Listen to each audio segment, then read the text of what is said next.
how does it feel to be here for the premiere of season 4 of The Witcher? I mean, magical. Like, it's just like the music, the fire. I feel like I'm stepping back onto set again, which is a dream. And obviously, there's such a fan base for this series. People chomping at the bit to see what's going to happen. Can you tease a bit what they can expect, particularly for your character? So I think fans of Thronebreaker, the game, will be very pleased with the last episode, I guess is all I can say without, I don't know, like giving anything away whatsoever.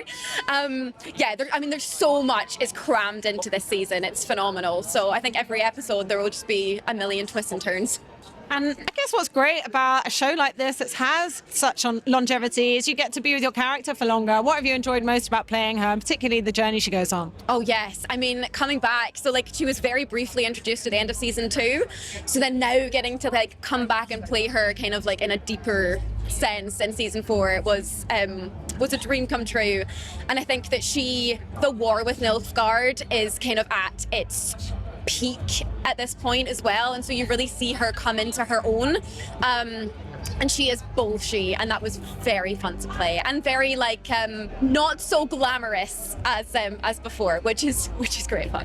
And being on these sets, I mean, do you just like step on, like step foot there every day, being like, oh my God, I can't believe I'm here? Oh, 100%. I mean, the attention to detail is astounding.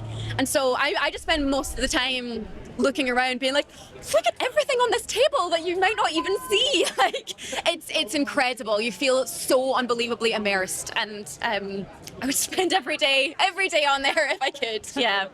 Do you have a favorite moment from the shooting of this season?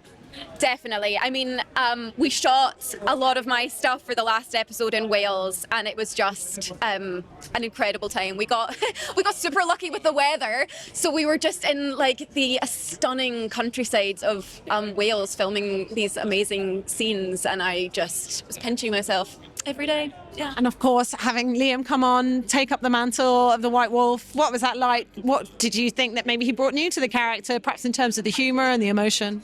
Yes. I mean, so I never had any direct scenes with Henry, and obviously he was incredible. And I've loved watching him in seasons 1 to 3, and so it was really fun to see kind of what Liam was now going to bring to the role. And I think that, yeah, I mean, he definitely has that whole kind of like Geralt stoicism and quiet calm about him. Yes, I think there was definitely a moment where when in Wales, it was beautiful weather, but we were being attacked by wasps and we were all covered in fake blood, and so we were constantly being interrupted by like trying not to be stung, and him just keeping entirely in character was just like, a lot of wasps around, isn't there? I was like, yes. It's very difficult not to laugh. Yeah. And what do you think it is about this show that does mean it has this incredible fan base? I guess it's that mix of myth and realism, and like any great fantasy show, it sort of mixes stuff that transports you, but there's so much that a modern audience can also connect to. Oh, definitely. I mean, I think that is why fantasy seems to be doing so well at the minute. I think everybody is kind of looking for that element of escapism. Modern day is a lot at the minute, especially kind of like with AI and just tech everywhere. And so I think kind of escaping into this medieval time, even though, there's a lot of war and crazy things going on, is almost like, it's like stepping into a kind of a tangential kind of magical land away from this current ones. And I know Lauren was just mentioning that as well, that finding a female audience, perhaps fantasy we sort of more ready to associate with a male audience, and I think it's the strength of the female characters as well. Yes, 1000%. When I got the part of Queen Maeve, utterly ecstatic, because she is like the definition of somebody that is stepping into, I guess, a stereotypically man's role. She is the queen, but she is the queen on this council of all kings, and she holds her own 1000%. And quickly, are you working on anything else alongside this? A few things, but nothing I can talk about at the moment.